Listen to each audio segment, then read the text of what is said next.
Hello there everybody, I think today is a chemtrail day. Every time I go out the last couple weeks, I've been taking pictures whenever I see them. And it's been milky gross the last 2 days, and I thought today is a chemtrail day. It is called geoengineering, fighting global warming by putting a chemical dust in the atmosphere and reflecting harmful radiation back into space. We take geoengineering to mean deliberate, large-scale intervention in the Earth system.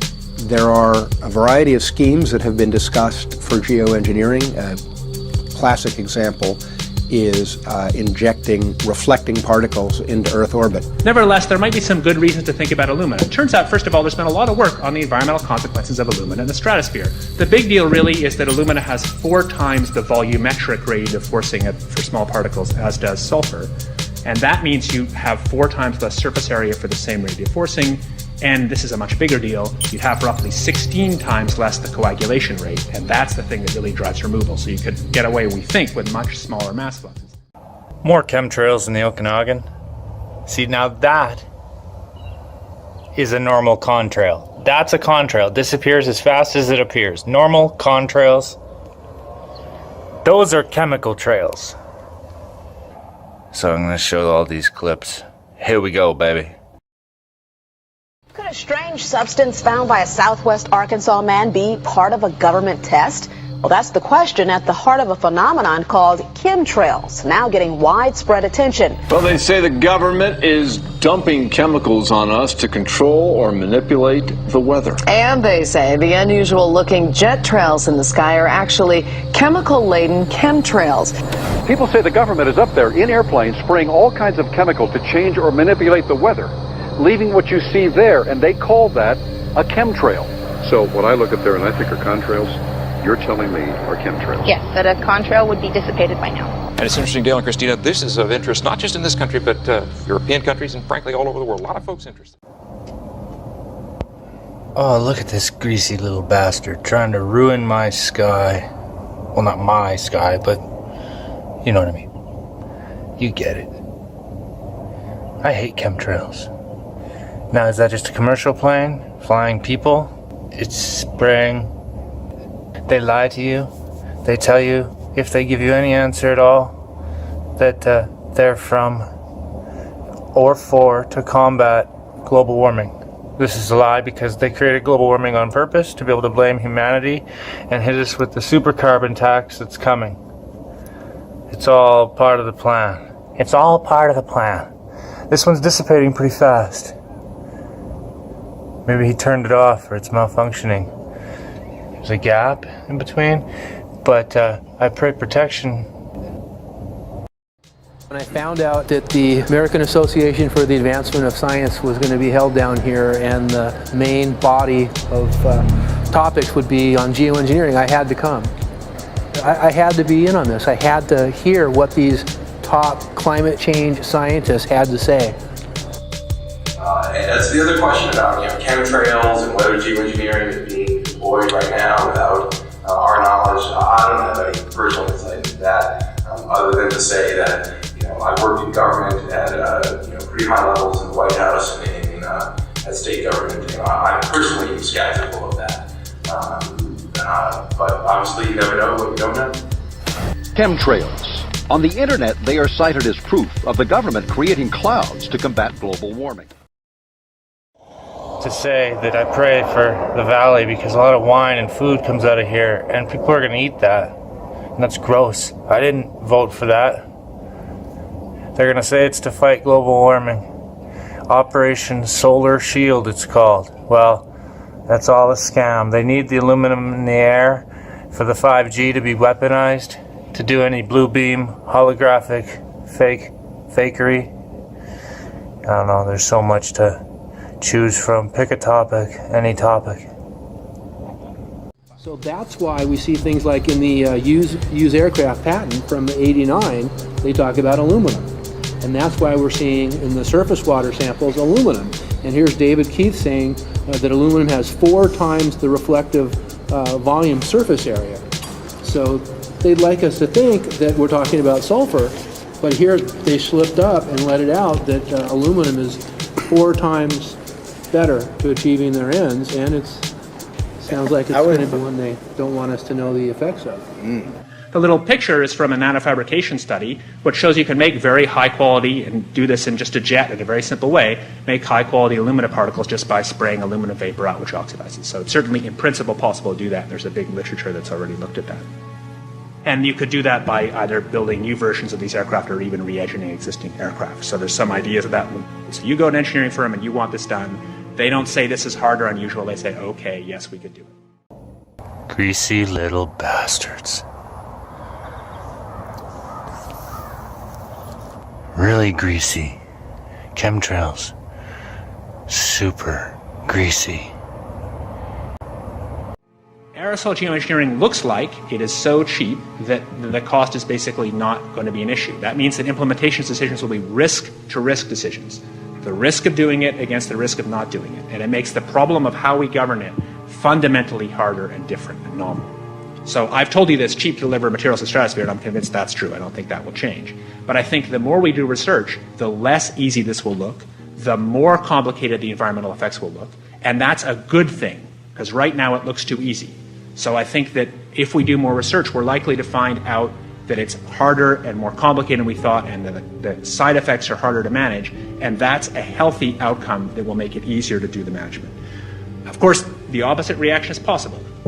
It's an empirical question, how people will actually react to knowledge about this. Another reaction is to say, if these crazy scientists are so concerned about putting CO2 in the atmosphere, they want to think about these things, then that might actually mean we should be more serious about the risks of CO2 in the atmosphere. And by the way, it's not really a moral hazard, it's more like free riding on our grandkids. And by the way, it's not really a moral hazard, it's more like free riding on our grandkids. Ooh, even more chemtrails today, even more chemtrails.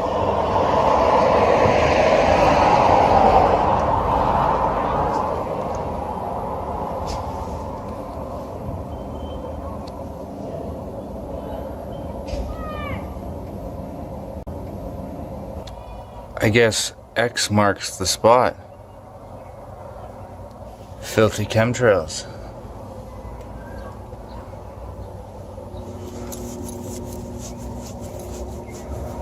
Today is definitely a chemtrail day. I'm gonna find out who the MP is and link it to him, as I always do, because X doesn't mark the spot.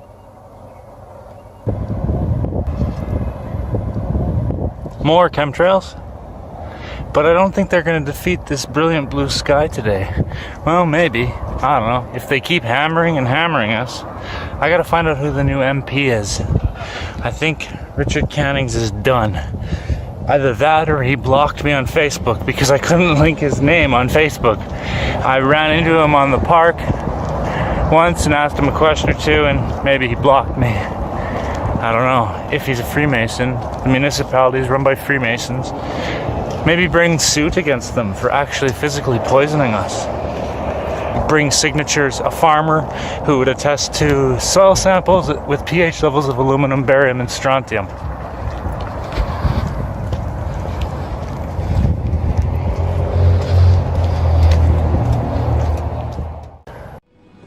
Numerous air quality studies, including from CARB, California Air Quality Resource Board, have named submicron-sized particulates as being particularly harmful for human respiration. Through all the discussions today, I have not heard any mention of this fallout, and has this been studied, and also the effects of a highly reactive metal like aluminum on toxifying soils and waters?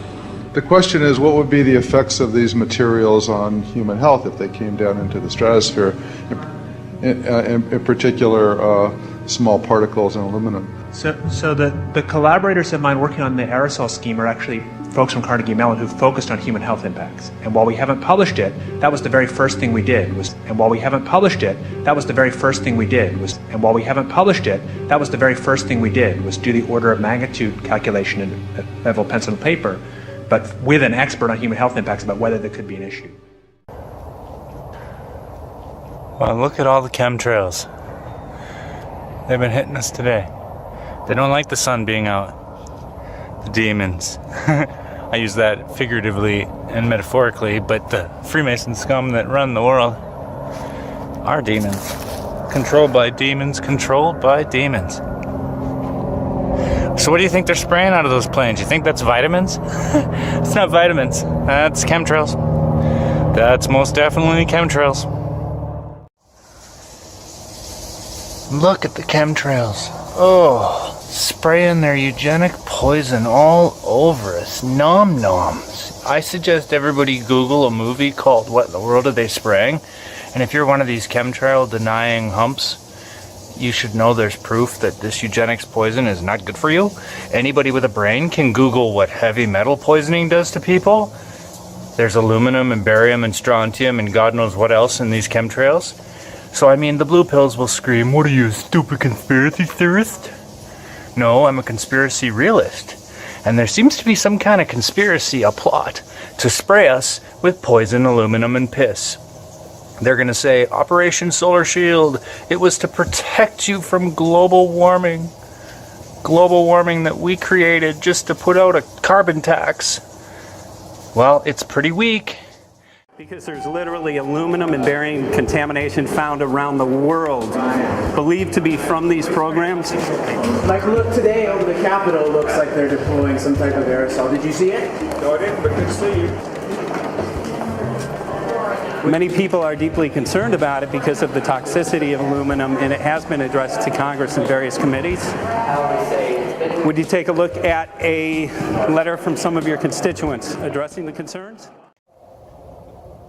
And even more X marks the spot, kind of pentagram-ish chemtrails.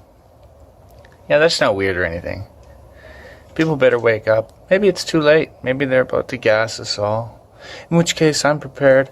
Store up enough food and water. Stake out your house. You know, if it's really bad, where the winds are toxic, you have to tape up your windows. But then you need an air filtration system if it's that bad. I don't know. Pray for Goshen, people. Pray for Goshen. Even more chemtrails.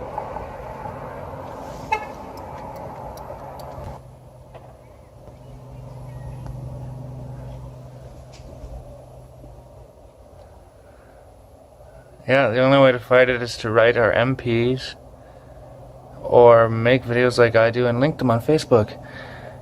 Vote with your dollar, vote with your word, vote with your letter. Don't necessarily need to vote for people because they're mostly Freemasons or sellouts, but you can vote with your outcry and with your word. That's what the world needs. People always ask me, what do you want to do? What are we going to do? All this information. You want to talk about conspiracy theories? Blah, blah, blah. Well, non-violently, a billion-man march. That's about the only advice I can give you. Jesus, find Jesus, because there's truth in the Word. Start with Dr. Chuck Missler and the Torah codes. Proof for the Bible. Gonzo Shemira, Age of Deceit. But chemtrails, what do you think they're spraying out of those planes? Vitamins? Okay, are you aware of the issue? You do it through the... Are you in support of those proposals? What is your take? I don't know anything about it. You're not. I have to get more information. I've got a chair here again. Okay, we'll give you a letter on that. Yeah, this is a letter from constituents. Okay, great. Excellent. And many people believe that these programs have already been deployed because mass contamination has been found. Geoengineering programs, stratospheric. Yeah. So in conclusion, as you can see, most politicians don't care. That was just a small taste clip of them running away from the producers of What in the World Are They Spraying. So I urge everyone to check out the description section below. I'll put in links of all the citations and proofs that this is not a conspiracy theory, but a conspiracy fact. What in the world are they spraying? Peace out, people. Peace out.